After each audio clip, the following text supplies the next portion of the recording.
What's going on, ladies and gentlemen, and welcome back. Yes, this is the Nerdwide podcast. This is episode 121. I'm your host, Tyler Haynes, with my good friend and co-host, Chris Rivers. Hi. Chris, now how have you been, How's man? it It's going? been 2 weeks. We've been a whole bunch of things, doing things. Have you been in overtime the past 2 weeks? I Oh worked God. a lot 2 weeks ago, not so much this past week, but Uh, Overtime last week, which was not fun. mm, Um, and then this week we got a reprieve from it, nice. but I had other stuff going on. I was trying to devote. I didn't get to watch any extra TV or film, Mm, even though we kind of had a 2 week stretch. right. Because in part I've been working on reading a book that we're going to review. I'm So excited. I'm hoping in a couple weeks. We've gotten the go-ahead, by the way, little talk shop here. We've gotten the go-ahead to post it whenever we have it. I told her we would probably post a little bit closer to the book's release, just to kind of build up a little bit of hype for them as well. So but that's a little ball talk for you, ladies and gentlemen. I can tell you the date, though, but Chris and I'll talk about Right. it. Because who's to dare say we spoil what book he's reviewing? So, Right. let's see, Chris. All right, I went to the Blink-182 concert last week. I'm sorry. It was okay. Let me talk. It was great.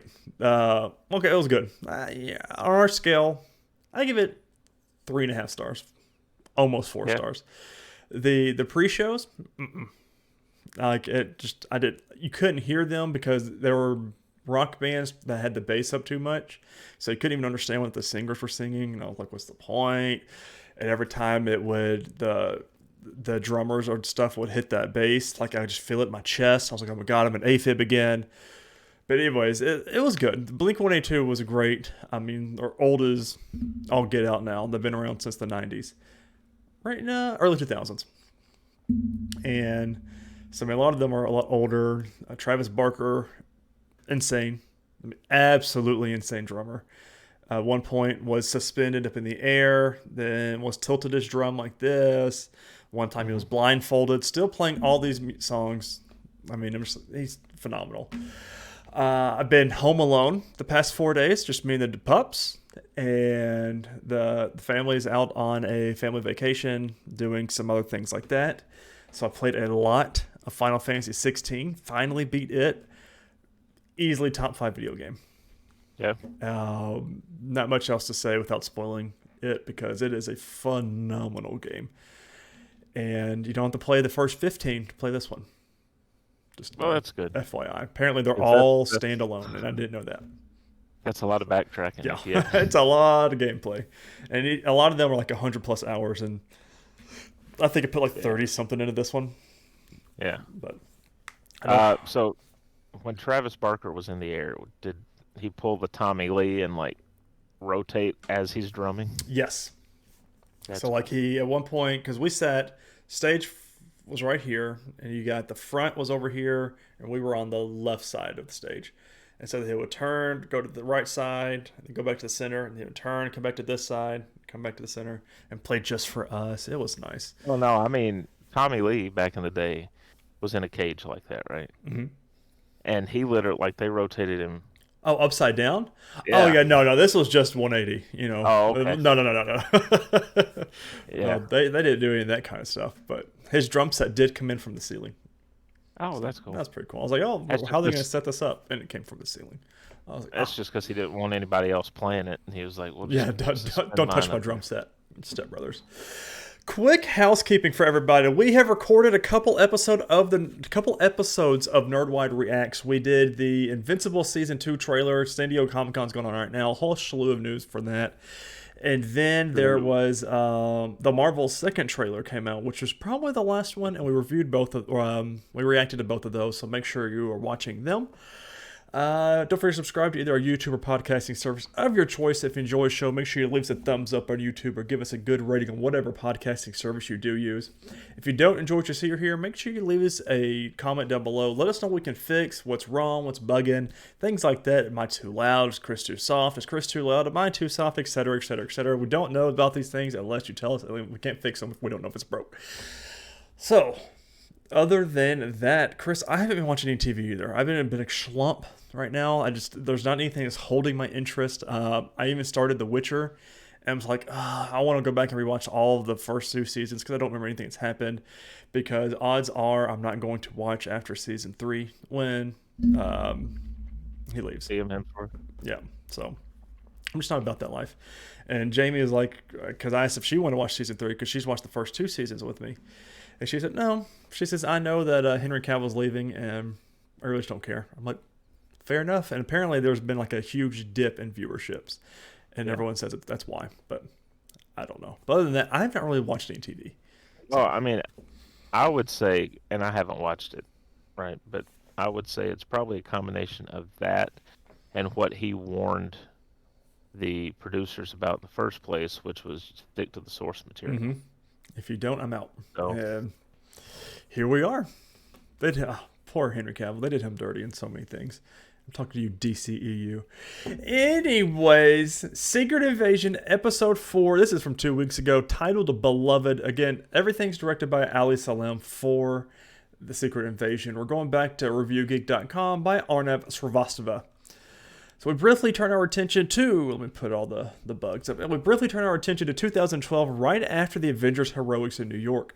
Fury was formidable back then. He had power, ability, and a sense of cockiness that made him almost invincible. In Paris, he has a romantic date with Priscilla. The defining moment is when she shares one of Ryan Howard's most emphatic short poems, Last Fragment. But what is its significance now? Priscilla is betraying Fury anyway. Why go back and sprinkle salt on his wounds? She meets Rhodey in a church. He's mixed up with Gravik's devious plans. What is up with that? Is he a Skrull too? Let's hope the episode has more explanation for this drastic turn. Plot twist, he is a Skrull. Rhodey is determined in his stance that Fury will be killed that day, either him or Priscilla. She begs him not to go ahead with the plan as Fury is not his old self. He is weak, weary, and defeated ever since the blip and won't pose a threat to Gravik's plan. But Rhodey lays out his word clearly. He is going to kill Fury regardless. Fury's been listening all this while through a wire. How could she betray her beloved, and why would she do it? Gaia meets with Talos to discuss further plans. She has chosen a side now, but asks her father about his plans to give the Skrulls a home. Talos explains that after rebuking the insurgency, Fury and he will demand the POTUS to give refugee to the Skrull people. The fact that they saved Earth from World War III will be justification enough. He explains that the Skrull people do not have leverage. They must confront reality and live in the skin of humans. Bottom line is that they will be safe. Gaia calls him delusional and walks away, unsure of what lies in front of her.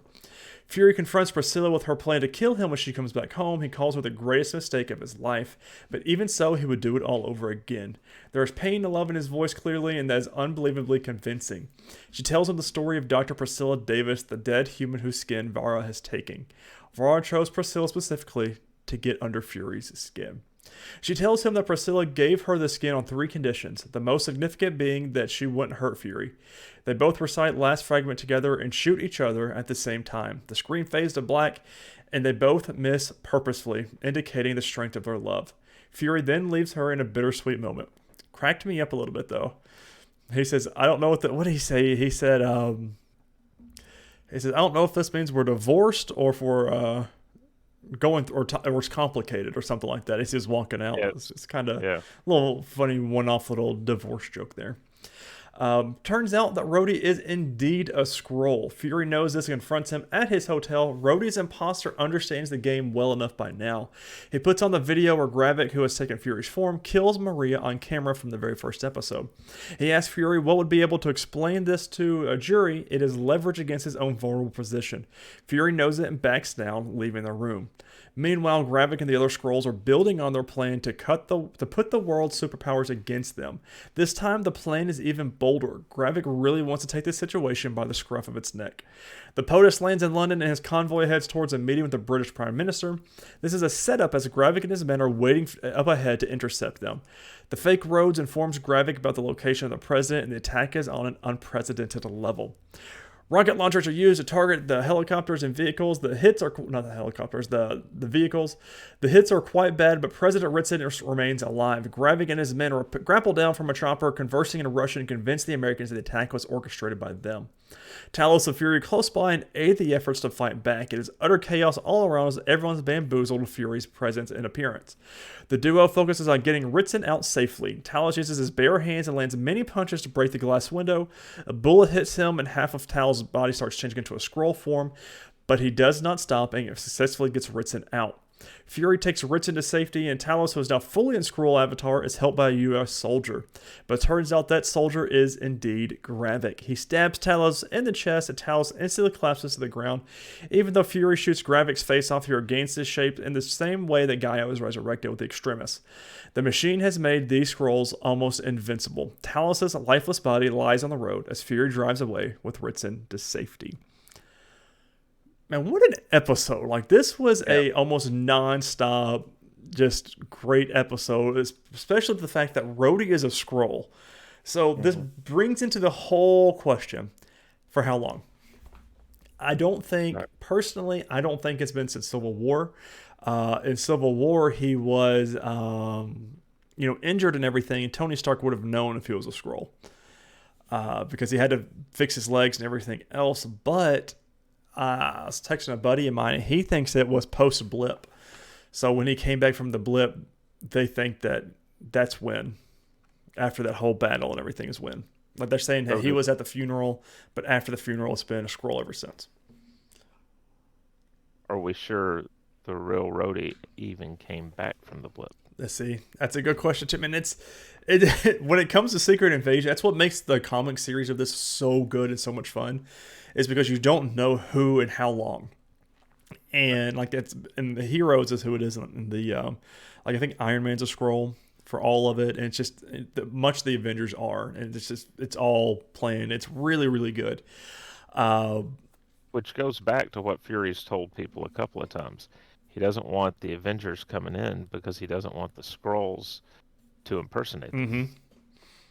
Because of it he get real deadly. I mean, technically, we've already got an Avenger being impersonated by a Skrull, and so I mean, granted he's the B list, but which I'm really surprised we haven't seen him use his Iron Patriot suit. Not Iron Patriot, but Iron.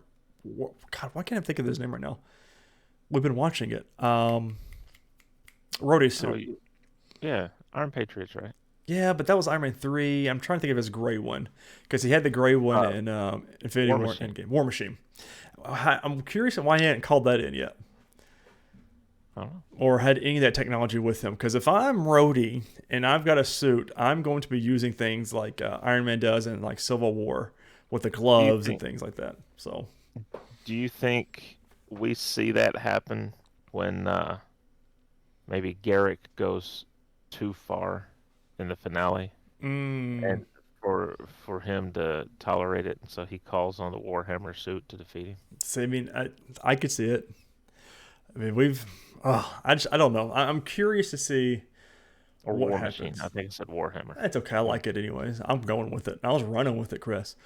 Listen, we got one more episode to talk about, and it's the penultimate one. I want to run into this one. Episode 5, titled Harvest. Let's see. Episode 5 begins with President Ritson being rushed into the ICU. He's critically injured, and Fury whispers in his ear, "Do not trust Rhodes." He sits outside the room and stands guard to keep Ritson alive, badassly, might I add. He pulls up a chair and stands right outside of the OR with his pistol out. I'm like, I would be intimidated. I'm not doing anything, buddy. If anyone's coming in here, meanwhile, Pagan has doubt about Gravik's leadership. His plan failed. The new Skrull leader did not kill Fury when he had the chance. It is revealed that Gravik wants the DNA of the Avengers that Fury has hidden somewhere. In his rage, Gravik drives his long alien whip through Pagan's heart, killing him. He calls the other Skrulls around Pagan faceless and nameless. Beto is extremely shocked when he sees this as the operatives are sent to kill Vara for disobeying his orders. Gravik's orders.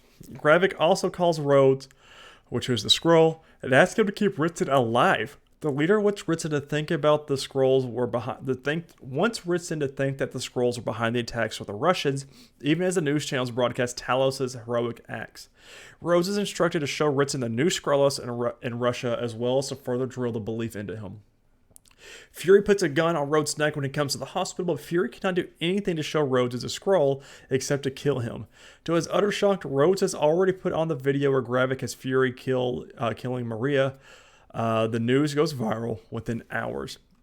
Sonya shoots SIS director Weatherby in the leg to expose him as a Skrull. Why didn't Fury do something like this? I am completely in agreement here.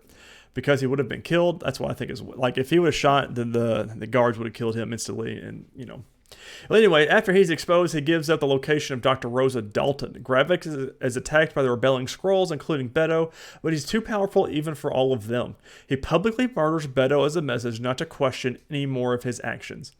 Meanwhile, Fury meets Gaia at his secret location. He beseeches her to stand up and to not let her be her father's heroic death go to waste. She reveals that Gravik did not find the harvest and instead used his coal obsidian, Flora Colossus, DNA in the machine. That's just all the ones that they noticed. They didn't really say anything extremist or anything. Sonya meets with Dalton and her partner Victor at her home laboratory. She sets it afire after Rosa explains to her how the machine works. Sonya shoots Victor in the head after he threatens to kill her, or kill Rosa. Gaia sits with Tal. Oh, God, I loved Olivia Colman in this episode. Yeah. Like, chef's kiss, killing it. Gaia sits on Talos' dead body and prepares to bury it. She goes to Priscilla for help. They perform the last rites, and Gaia offers her mother's ring to the pyre. After the funeral, Gaia asks why Priscilla is waiting for Gravik's men to kill her. She recalls how she fell in love with the house when she first saw it and imagined a life with Fury. Suddenly, attackers break into the house, resulting in a battle between them, Gaia and Priscilla. Rhodes meets with Ritson and leaves Gravik's plans on him. He pushes Ritson to launch a strike on the new Skrulls, claiming that Sonya is supporting it. Fury uses the Widow's Veil to slip past the airport security and meets with Sonya in Finland, which is the last time I saw that was in 2021's Black Widow, by the way. Mm-hmm. Sonya reveals that she did not know that Rhodes was a Skrull, and since the U.S. is an ally, she corroborated the new Skrullos location. Gravik has threatened Fury to give him the harvest, or else he will allow the strike to destroy their home base. He's prepared to kill his own community if that's what it takes to win the war. Fury explains that the harvest is the collective DNA of all the Avengers who fought in the Battle of Earth. It contains the DNA of even Carol Danvers, the strongest of them all. Gravik was a part of the party that collected the samples, but doesn't know its exact location. At one of Fury's graves in Finland, he shows Sonya the vial. Although Fury had changed his location to protect it from Gravik, now he is giving it away. He dons his iconic long black overcoat and eye patch, telling someone over the phone, "It's time. Let's finish this," as the episode draws to a close. Now, Chris, the internet is afire of who he was talking to on the phone, and I think the only answer is Gravik. Because he was just talking to him, and he's like, "It's time. Let's finish this." But could be. MCU also does a lot of different things. Yeah. So. Who are the other options? He could have been calling an ally. Right. The question is who. We've wanted to see Chloe Bennett back. I want her back so bad. We could find out something else. We could find out that maybe when he left the planet, maybe he took a certain former S.H.I.E.L.D. agent with him named Coulson. Maybe Coulson comes back to help him fight. Could you imagine? Who knows? Have him hidden all this time just to come back for 10 years. Who knows? It's going to be interesting, and luckily, because of when we're recording, we don't have to wait that long. Right? We're recording on Sunday, so we don't have to wait. It's going to be one of those that I'm going to have to watch day of and stay off of Twitter, because if there is a big reveal, I don't want to be spoiled at all. So I think that morning I probably might wake up real earlier than normal, or stay up and watch it or something like that. But yeah, I'll definitely I'll watch it before I go to bed after I get in from work. Because it's I just don't want to be spoiled by it. That's just all it is. We do have a new cameo that we have not seen since 2021 as well. Rick Mason, which we last saw in Black Widow. Parasites kept in touch with him after her death. They also both mentioned the helicarrier, the flying ship that appeared in the MCU and the Avengers.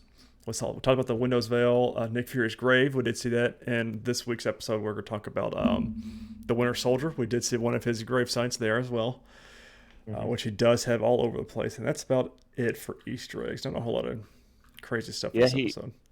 he mentioned that he has those all over the place. Yeah. And it's just... And she asked why Finland. So I don't think Fury's a Skrull. But something like piqued my interest a little bit because she said, why Finland? And he said, this is where Priscilla and I honeymooned, and Skrulls really like the cold. And she looked at him and said, oh, I understand. So I'm like, is he a Skrull? Because like I just see it's one of these things, man. A Secret Invasion just messes with your brain, like because there's like a good second beat there, and she goes, oh, I understand. And I'm like, huh. Yeah. But we usually see him always, even if he's not wearing the trench coat, he's got on like long sleeves, pants. Like we don't typically see him in short sleeves or anything like that. So I don't know. It makes you wonder. It does make you wonder. Yeah. So I'm curious to see what we find out in the next episode, in the last one of Secret Invasion. This is obviously like a 6-episode series and we're done, but he's taken some damage though, light damage, but he's taken some damage and he hasn't started to turn. We haven't seen his toast being cut either, his bread being cut. Yeah. So, I mean, we don't know. So I don't know. I'm really excited for this next episode because I think a lot of stuff's going to go down, especially for the MCU as a whole. And I'm curious to see who we get in it. What if we get Ming-Na Wen? I mean, Chris, don't. So I want 3 people if we get anybody: Ming-Na Wen, Chloe Bennett, or Coulson. Greg Clark. Or Clark, right? Yeah. So those are the 3 I want. If any one of those 3 come in to help save the day, I'm good. I am sold and solid. We know it's not going to be an Avenger. No, because he said this episode that this is his best and he wants to clean it up. That's why he's not calling people in. Yeah, but I think he knows it has to be cleaned up. So if he knows he needs help, he's going to reach out. I don't know who else he would reach out to unless we see like this return where that wasn't really Maria Hill that was killed, and she comes back. I still have that theory. They keep giving her special guest star credit. I keep seeing that. It's just because of the video. And that's it. And I'm like, okay. I mean, okay. So. I'm curious if they're doing that because she's still technically going to be around. Right. Because I don't think if you use footage that you've already shot, I don't think you have to give a guest star credit. Right. Unless they worked out a deal. Yeah. And she's like, no, I want to finish this. And the only reason you're going to use me is if you use me for the whole show. Kind of, sort of. But, I mean, I don't know. I really do think we're going to get some big stuff happening in the 6th episode. Amelia Clark, another fantastic job. I think everybody on this show has done like a phenomenal job.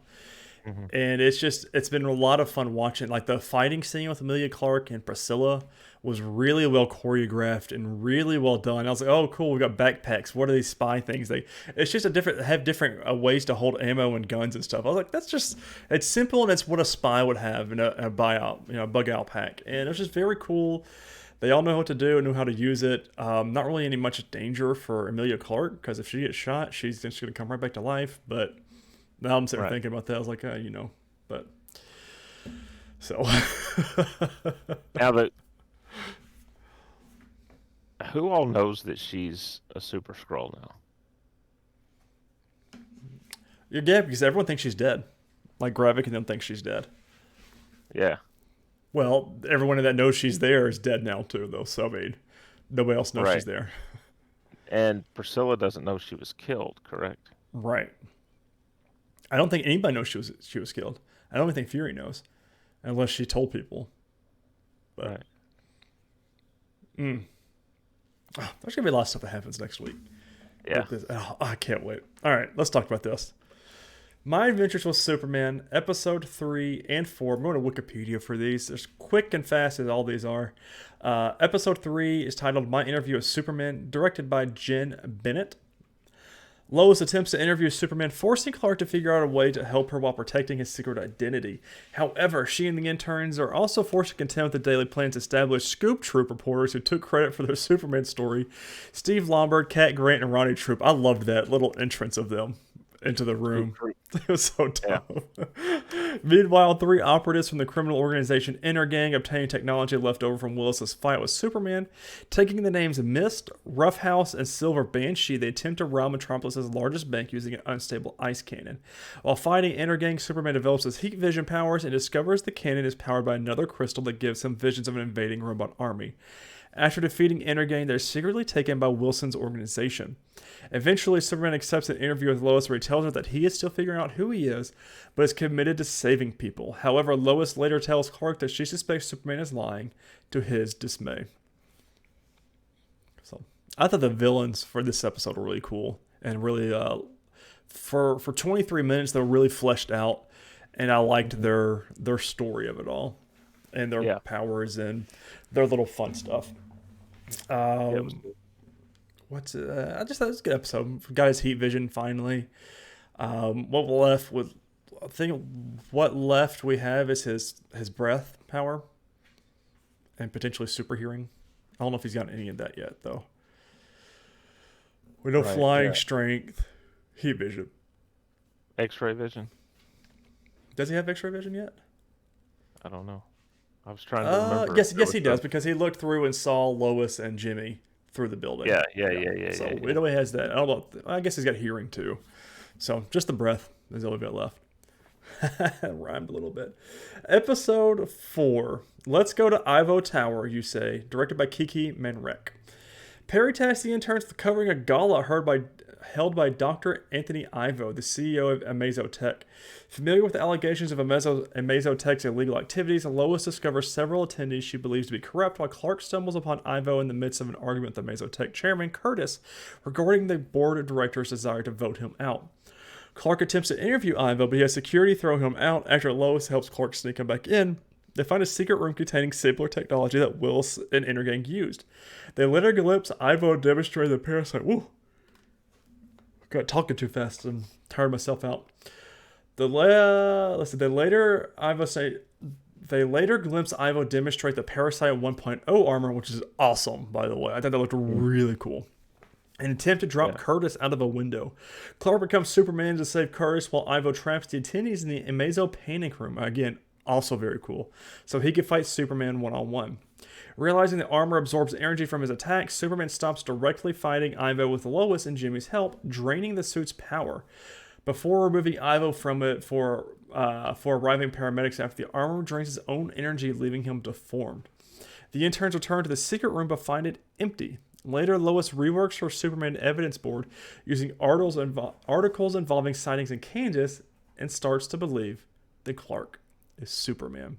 I don't think it starts to believe. She's like, oh no, this is Superman, because she put him up side by side in her head and everything. So, I have to bring this up. Mm-hmm. The red-headed guy running operations behind the scenes, his name is Alex, of this Ivo thing. He also disappears. There's a lot of people online saying that's potentially Lex Luthor, like an early version, because they've already said that they're not going to put him, they're not doing Lex Luthor until down the road. So could this be them starting to set Lex Luthor up? Because they've changed a couple of things around for the show. So maybe. I was like, that's a pretty cool little thought process people have been bringing up. So. Yeah. It's a little bit surprising if that's what they're doing, just because this show, and I don't mean this in a negative way, but it doesn't seem to have gone that deep on anything yet. Correct. So. Yep. And I'm enjoying it more and more. It's not one of those shows like I'm taking too seriously, I guess, but still enjoying it. I want to watch it each week, but it's not like I can't wait for the next Right. episode. It's not It's like like, Secret Invasion episode 6 where I'm like, I have to watch this as soon as it yeah, drops, kind of thing. Um, so I was trying to find a certain picture. Oh, okay. So, but fun little show. We got Superman with Jack Quaid, and I'm not complaining. Wikipedia still says we only have 2 episodes left, and I'm like, I guess we're only doing a 6-episode season. But yeah. maybe we'll see, unless they're still going with it. All right, Chris, it's time. We've got a good one to go through here. Heroes and douche canoe of the week. Of course, we do a hero of the week. We go through all of our episodes and determine who was the hero out of all of them. And we also go through and say who is the douchiest douche out of all of them through all of Secret Invasion and My Adventures with Superman and My Adventures with Superman. So let's start with Secret Invasion episode 4. Rhodes. Yeah, I mean, the reveal that he's a Yeah. Skrull, and Gravik shooting Talos and killing yeah, Talos. but that's kind of Gravik being Yeah, Gravik. that's we expect that. Um, I think that's like all it sends out for episode 4. Yeah, Episode 5, Gravik killing and willing to sacrifice his own people. yeah, that's douchey. Is real douchebaggy. I mean, he kills. I mean, a lot of his followers there. Yeah, and they were fed up with him though. Yeah, they were not having it. Which coincidentally, heroes of the week, the rebels. Yeah, So something about. I don't even think Kinda anything else for Secret Invasion. The road still, No. but I can't. then My Adventures of Superman and Lois. I don't want to keep saying Superman and Lois because of the TV show. I know. My Adventures of Superman episode 3. I really don't have it. I mean, the bad guys, but they weren't out to Right. kill people. They weren't really hurting anybody. They were just kind of, unless you Yeah. want to call the Scoop Troop douche canoes, Douche. just because they did take the scoop from our interns. And then episode 4. Obviously, Ivo, because Yeah, come on, I think he wins overall for the week. Ivo. Yeah, Yeah, I'm down with that too. there's just not a strong candidate on Secret Invasion. Yeah, and then heroes. We'll start at the bottom. Superman. You got Jimmy and or Lois for stopping in Yeah, episode 4. Episode 3, again, you could say Jimmy and or Lois because they stayed behind to get people evacuated. right. Episode 5 of Secret Invasion, you can say, like I said earlier, the groups of our rebels who died. Hmm. You also say Priscilla because that was some badass fight scenes at the end. I mean, not Yeah, as heroic as the rebellious leaders trying to take out their leadership. And then episode 4, you I can mean, say you could, Nick Fury. You can say Gaia. Talos, Gaia. That's a tough week. I would say for episode 4, I think Talos Yeah, or even the military men that were there because they said whoa whoa whoa and aimed their guns at him, and Nick Fury said I got him. He's with me. Y'all handle them. I was like, okay, even everyone knows who Nick Fury is, and they're just gonna listen to him. I yeah, mean, I mean, we could say Talos for episode 4, and then just for giggles, for episode 5, we could say the rebels, right? Okay, because that's how I yeah, feel with those. yeah. I really, with Adventures of Superman, I really don't have heroes for that one. So I want to talk about something, Chris. Something big has happened this past 2 weeks. Something we've Oh, talked about before, something we've hinted at. The actors are officially on strike with the writers. And this is the first time since 1980 that both have been on strike together. I'm reading from Deadline Hollywood. for this one. This will be the first actor strike against the film and television industry since 1980, and the first time that actors and writers have been on strike at the same exact time since 1960, when Ronald Reagan was president of the Screen Actors Guild. And of course, they've both been picketing. The writers have been picketing for about, I think, a month, 2 months now. But now it's been like 2 weeks since the actors have been picketing. And Yeah. a lot of people are saying that most companies are losing like 11 million a day or something like that because they're not actively, because this is going to have big issues going down the road. A lot of the MCU shows, of course, the writer's strike, they said they're done. But now you've got the actors striking, they've all said they're done as well. So I mean, we've got a lot of. I thought I had some on my phone, but I don't. But of specific people. So Deadpool is officially done.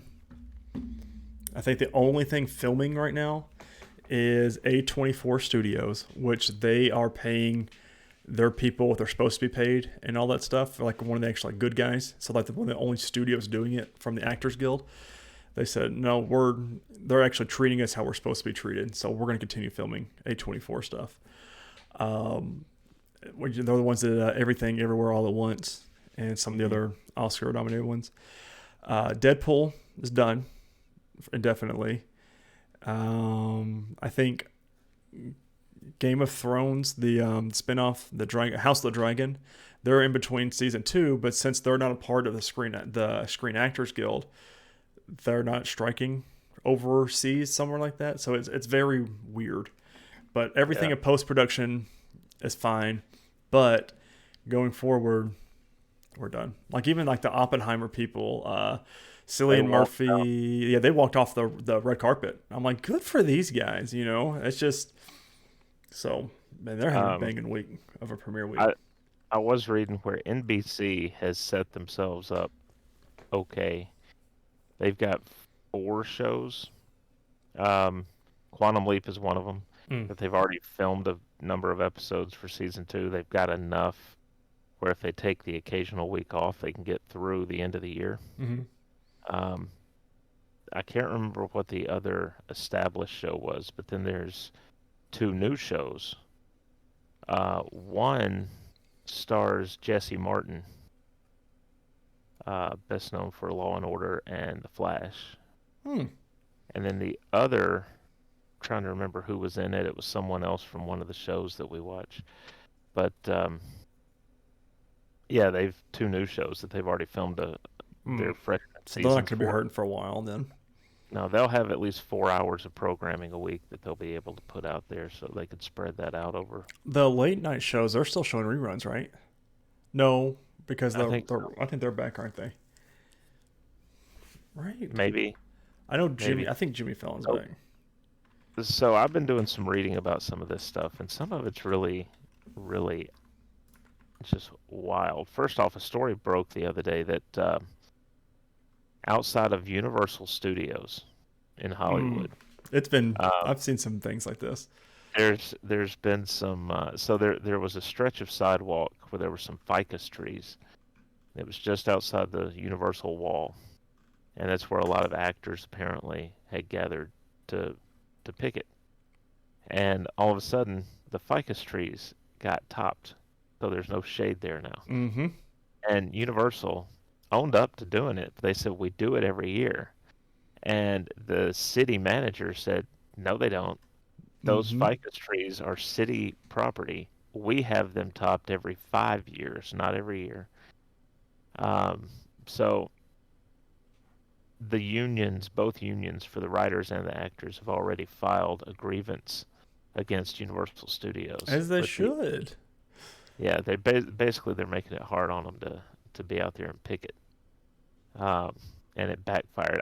I'm not sure that was a decision that would have been made at the very top. That was probably someone lower on the totem pole at Universal who thought, "Oh, I'm going to be cute and do this." Right. And we'll show them picketing in front of our stuff. That person probably just lost their job. Yeah. The other thing was there was this really good article that I read. I think it was on CNN.com. and I can't locate it right now. Uh, but I'll run down the gist of how it was explained.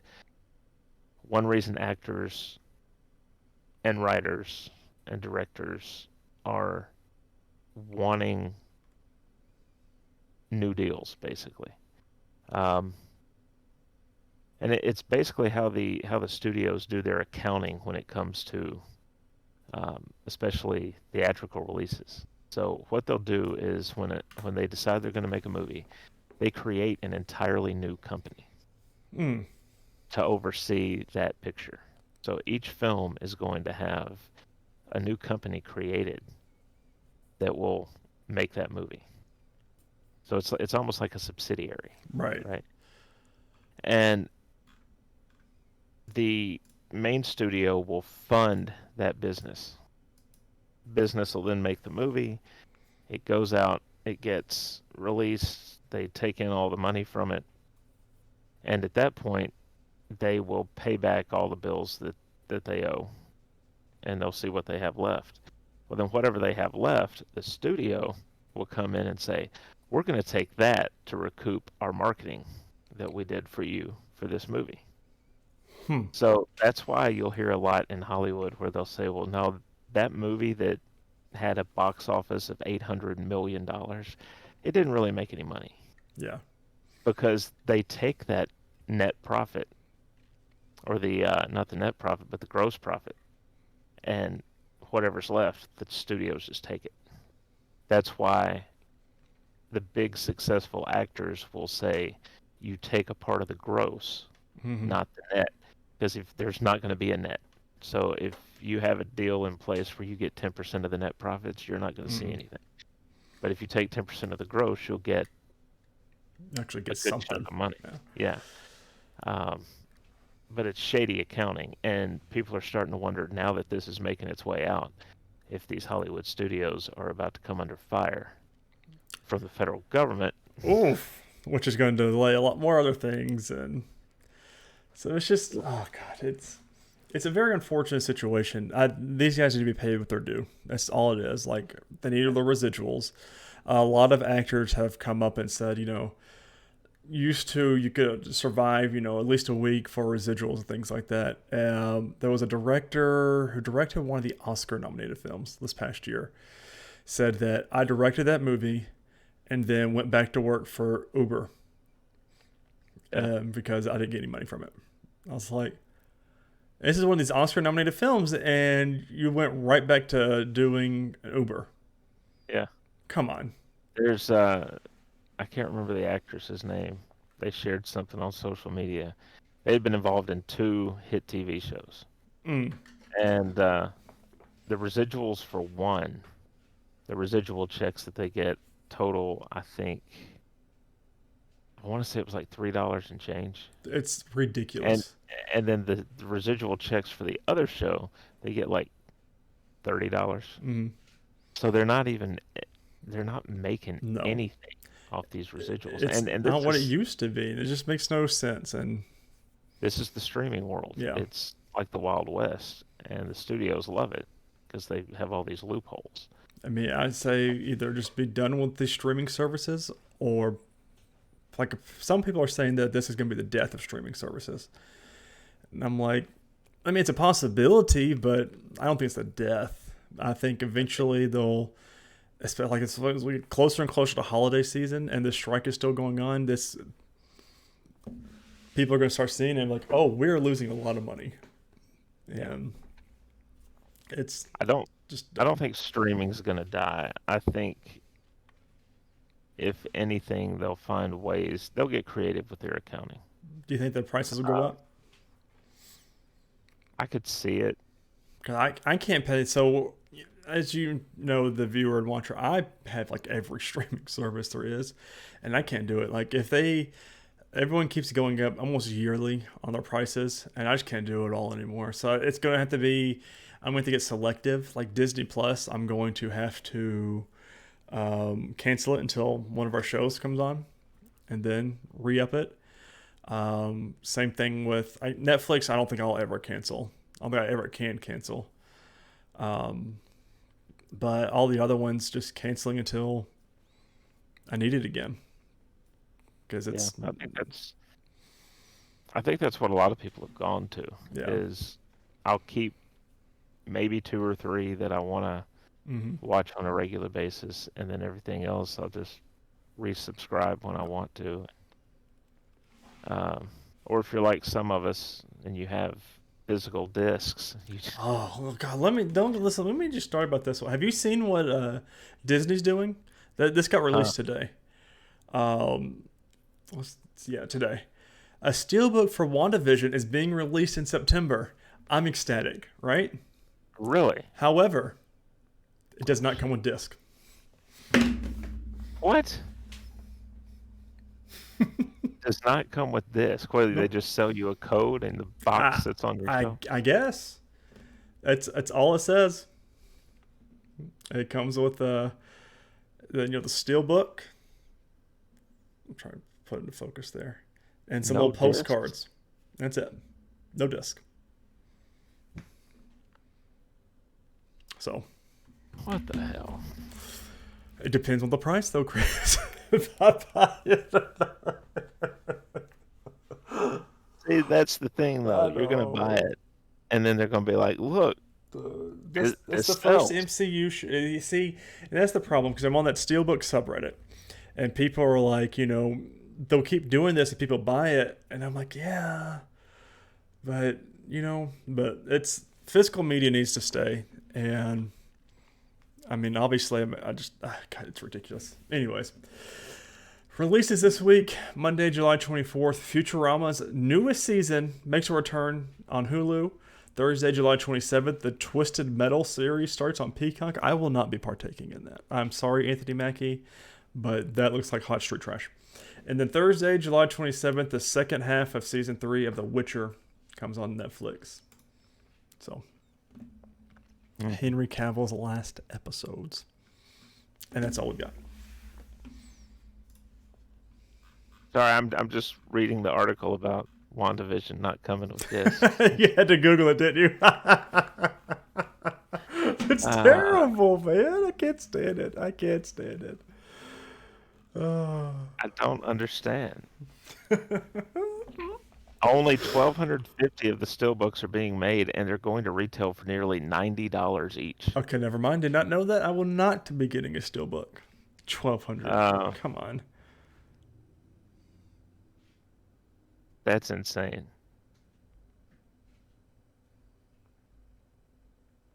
That's insane. That's crazy. Mm. Wow. Okay. On the movies. So, have you watched anything else? No, I Um, haven't. It's just. It's been 2 weeks and I haven't watched anything other than our stuff. yeah. It's been nothing's holding my attention for me to do anything.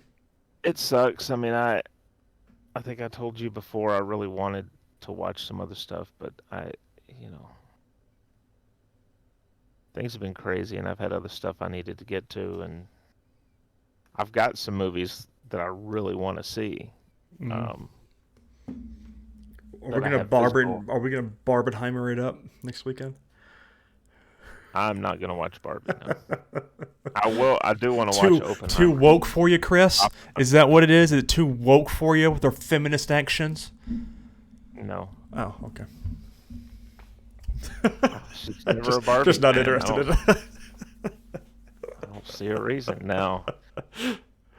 You know, Oh, if it was Thundercats or something, yeah, I'm God, there. could you imagine? They are working on one of those, right? Like they are working on a live action, I think, or were.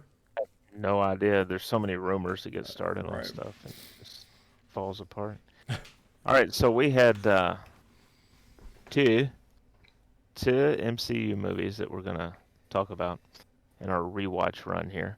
Um, the first, Thor: The Dark World, and I'm gonna real quick before I read the synopsis, I'm gonna launch my letterboxd here so I can remember what I gave this on the rewatch.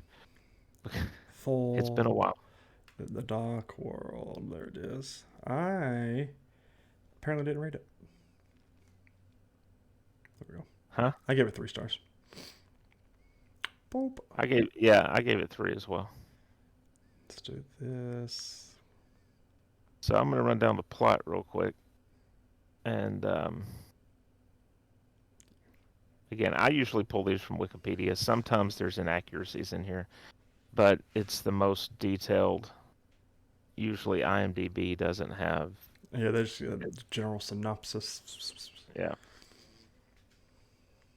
All right. Thor: The Dark World. Eons ago, Thor, the father of Odin, clashes with the dark elf Malekith, who seeks to unleash a weapon known as the Aether on the Nine Realms. After conquering Malekith's forces, including enhanced warriors called the Cursed, on their homeworld of I cannot say this name. Svartalfheim. Svartalheim. Man, I nailed it. That Thor elfish sends, language. Thor sends the Aether to a hidden world that no one can reach. Unknown to Thor, Malekith escapes with his lieutenant Algrim and a handful of dark elves. They go into suspended animation. In present-day Asgard, Loki stands imprisoned for his war crimes on Earth. Meanwhile, Thor and his companions repel marauders on Vanaheim in the final battle of a war to pacify the Nine Realms following the reconstruction of the Bifrost, the Rainbow Bridge between realms, which was destroyed 2 years earlier by Thor. Mm-hmm. The Asgardians learn that the convergence, a rare alignment of the Nine Realms, is imminent. As the event approaches, portals linking the worlds appear at random.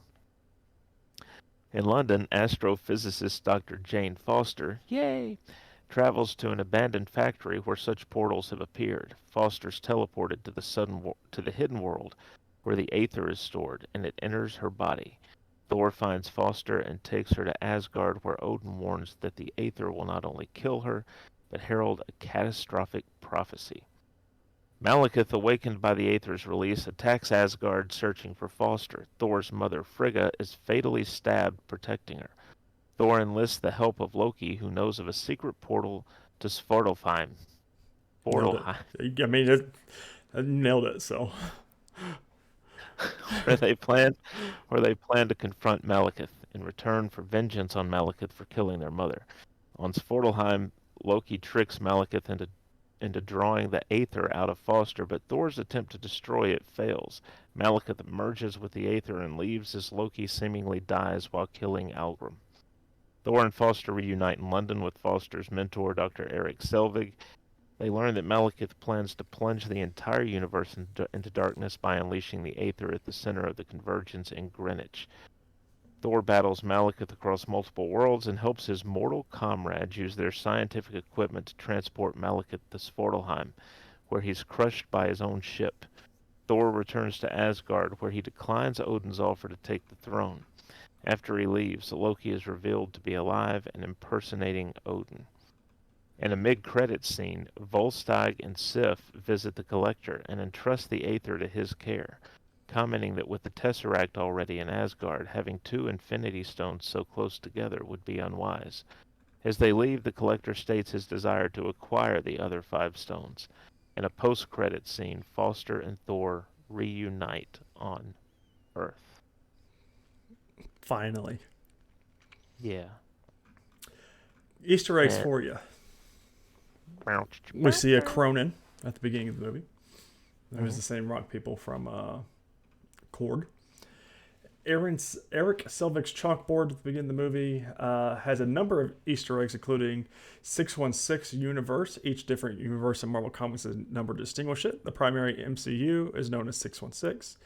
The Fault, a rip in the fabric of the universe, is seen in the War of Kings number 6. The Crossroads, a gateway dimension from Incredible Hulk number 300 with doorways to other worlds. Nexus of all realities. Don't say that until Loki. Simonson's Theory of Relativity, a nod to Thor writer-artist Walter Simonson, seemingly the Einstein of the MCU. This is also where we see Stan Lee throwing a shoe. Hand off. In each film in the Phase 2 of the MCU features someone getting their hand cut off as a reference to The Empire Strikes Back. Thor has his hand lopped off in the movie, but it is just a ruse. We see the Mangog. This beast we see is given a different name, but he sure looks like the Thor villain, the Mangog, from the comics. We see Muspelheim. It's the realm of Surtur, who we see in Thor Ragnarok. We see the cocoon, theorized by many to be Adam Warlock's cocoon. Guardians of the Galaxy director James Gunn clarified that is the early version of the cocoons used by the Sovereign from Guardians of the Galaxy Volume 2. The Collector, you always see that. And then the Infinity Stones. This marks the first time that the phrase Infinity Stones is used in a Marvel movie. Mm-hmm. And the rest is history. Dun dun dun. Yeah, 3 out of 5. Yeah. It's not as bad as everyone says it is. I'm just gonna. It's not. It's not great either. No. I like the first one better. Yes. Ragnarok's still my favorite. Yeah, Ragnarok's definitely better than Dark World, and Love and Thunder I think is better than World. I think this is the worst of the Thor movies. Yes. Worst of the Although Thor 4. I am glad to hear though that after Love and Thunder they recognized, okay, the humor's gotten out of control. Yeah, we're gonna slow down a little bit. But when you have multiple appearances by laughing goats, Screaming goats. screaming goats, just a little traumatizing. Start sending you screaming goat videos. No, don't. Up next, we have Captain America, the Winter Soldier. I gave this 4 stars on the rewatch. Yes, that's exactly what I'm giving it. Much better, I feel like, than this is a lot of people's favorite movies. Yeah. So I mean, rightfully so. Yeah, it's a goodie. All right, so we'll jump into the plot here, and then Tyler will have more Easter eggs afterward. July, but we have Easter eggs. They'd be spoiled by now. They'd be spoiled. Plus the plastic. 2 years after the Battle of New York, Steve Rogers works in Washington, D.C. for the espionage agency S.H.I.E.L.D. while adjusting to contemporary society. During a mission alongside Agent Natasha Romanoff and S.H.I.E.L.D.'s counterterrorism strike team led by Agent Brock Rumlow to free hostages aboard a S.H.I.E.L.D. vessel from pirates led by Georges Bertrand. I went fancy with it. I mean, you got to. It's French. Rogers discovers Romanoff has another agenda to extract data from the ship's computers. Returning to the Triskelion. Some of these names, man. Like, just, yeah. S.H.I.E.L.D.'s headquarters. Rogers confronts director Nick Fury and is briefed about Project Insight, 3 helicarriers linked to spy satellites designed to preemptively eliminate threats. Unable to decrypt Romanoff's data, Fury becomes suspicious about Insight and asks senior S.H.I.E.L.D. official and Secretary of Internal Security Alexander Pierce to delay the project. On his way to rendezvous with Maria Hill, Fury is ambushed by assailants led by an assassin called the Winter Soldier. Escaping to Rogers' apartment, Fury warns him that S.H.I.E.L.D. is compromised, but is wounded by the Winter Soldier before handing Rogers a flash drive containing the ship's data. Fury is pronounced dead during surgery, and Hill recovers the body.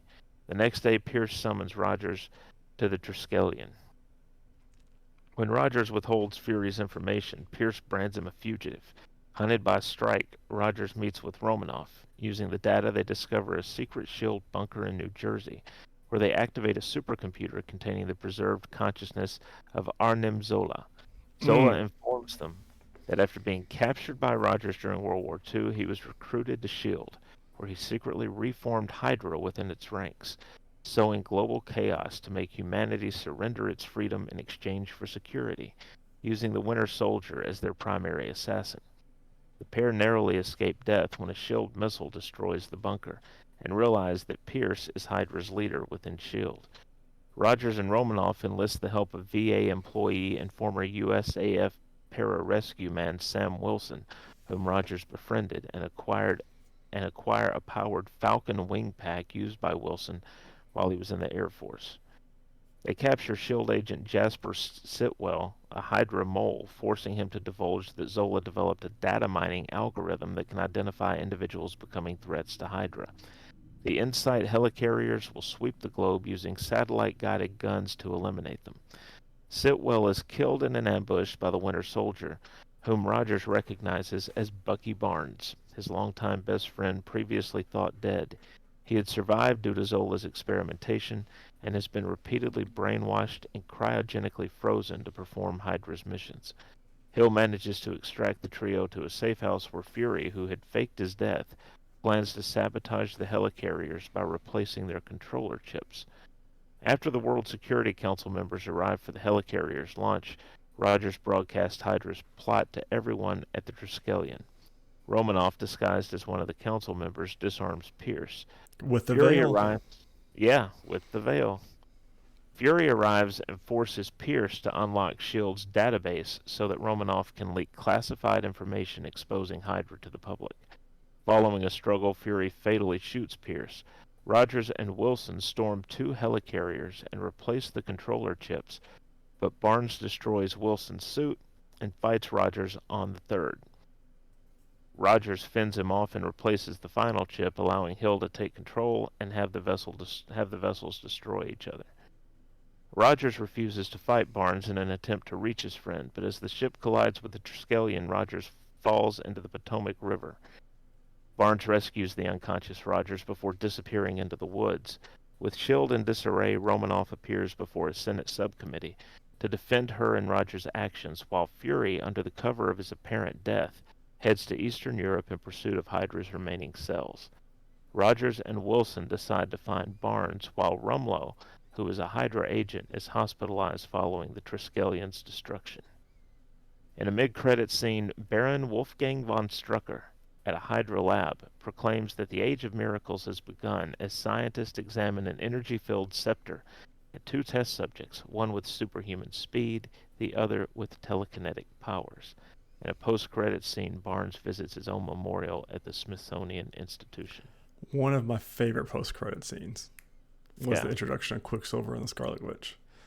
Yeah. Phenomenal. And of course, we get Baron von Strucker. Mm-hmm. And I think at this time, the Gifted was going on. It's where we had the... I think so. Yeah. Because I know But Agents of S.H.I.E.L.D. for sure was. It wasn't connected. Mm. Gifted wasn't. So we had another good show. Yeah. You know what I think about the other day? Cloak and Dagger. Could not tell you one thing about it. Unfortunately. I need to rewatch it. I do too, because I don't remember anything. I think there was like an oil rig fight at the end, maybe, but that's about all I remember. Yeah, something like that. So, going to ScreenRant.com for all of our Easter eggs. So, Cap's list from the beginning of the movie, everything he needs to catch up on. So, apparently, excuse me. Whoa, there are 3 different lists depending what region you're watching. So, the American one has I Love Lucy, Moon Landing, Berlin Wall, Steve Jobs, Disco, Typhoon, Star Wars and Trek, Nirvana, Rocky and Rocky 2, and Trouble Man soundtrack. European has Sherlock Holmes TV show, Moon Landing, The Beatles, World Cup Final 1966, Sean Connery, Typhoon, Star Wars and Trek, Nirvana, Rocky 1 and 2, and Trouble Man soundtrack. The Korean version, it's got Dance Dance Revolution, Ji-Sung Park, Old Boy, 2002 World Cup, and then everything else is the same. So, we talked about Flamurian Star, who's played by champion George St. Pierre, the UFC fighter who plays Batroc the Leaper, who is a very comic-y guy from the comic books. Mm-hmm. Alexander Pierce in Agents of S.H.I.E.L.D. We talked about that one. Helicarrier's new tech we talked about. Widows and Nicholas. The Avengers did a good job of implying there was more between Clint and Black Widow, more than the love for their country, and comic book fans know that the pair have been long romantically linked. Although the films never confirmed they were anything more than friends, eagle-eyed friends noticed that Black Widow keeps Clint, or his signature weaponry at least, close to her heart in the form of an arrow necklace.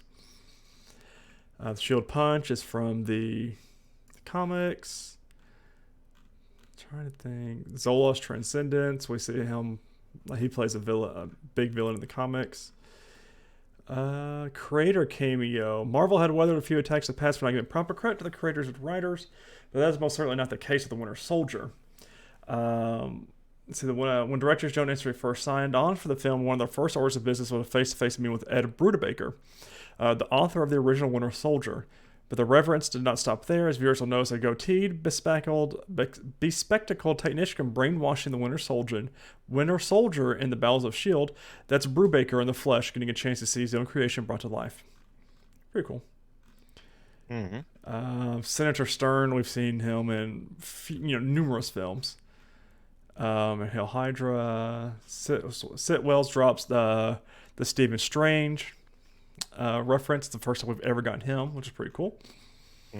Let's see. Stephen Strange is the only character alluded to in Sitwell's rambling, making a mention of a valedictorian in Iowa City and a man located in Cairo, Egypt. It can be assumed these are mentioned that the S.H.I.E.L.D. have eyes around the globe, but Marvel has known that their content, mentioned in Cairo alongside the heroes of the comic book universe, points to Moon Knight. So, we had that early on. Stan Lee cameo, makes a cameo as a night security guard, Smithsonian. Community alumni. This is one of my favorite ones because I love the Russos. There was once a time when, like the Russo brothers, I'm probably the only community alums involved in the Captain America franchise. But even if Allison Brie fell out of contention in the role of Agent 13, that didn't mean the directors couldn't include some of their usual cohorts. Danny Pudi, Community's Al Ben-Adir, who appears as a S.H.I.E.L.D. tech prior to Cap's assault. And then we do see other Community alumni in their previous films. Crossbones gets a reference here. Agent Carter's Ezekiel 25:17. On when Steve Rogers is shown visiting the grave of Fury, his headstone bears a single epitaph: "The path of righteous man." Ezekiel 25:17. It's one of the references to Pulp Fiction. Yep. And then the Gifted Twins, and that's about it. Have you seen Pulp Fiction? No. Oh, we're gonna have to. Too late. We've got a lot of other films to watch. So MCU films. So. And then we've got the horror films, and then a Christmas film. So I mean, who's got the time? One of my favorite Sam Jackson performances. Never seen it. Heard it referenced a lot. 25:17. All right, so next week we've got volumes 1 and 2 of Guardians of the Galaxy. So we know we're going to have good soundtracks. Yes. And everybody watched these films this year too, so I'm excited to rewatch them again. Try to find the last secret Easter egg that nobody has found since James Gunn said. So yeah, keep your eye out for it.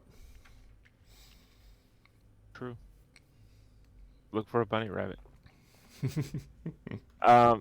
We have no notable news in. I mean, we talked. We kind of talked about it all. Releases this week, July 28th in cinemas. Talk to Me comes out. I forget why that's important. Actually, I'm gonna look that up now because I was making the docket. I was like, I've heard of that for some. Talk to me. Wait, talk to me. Talk of me. What is it again? Talk to me. Talk to me. Not at me. Not at me. Apparently, there's a 2022 Talk to Me film. Oh, it's a horror film. That's why. From A24. That's why. Pass.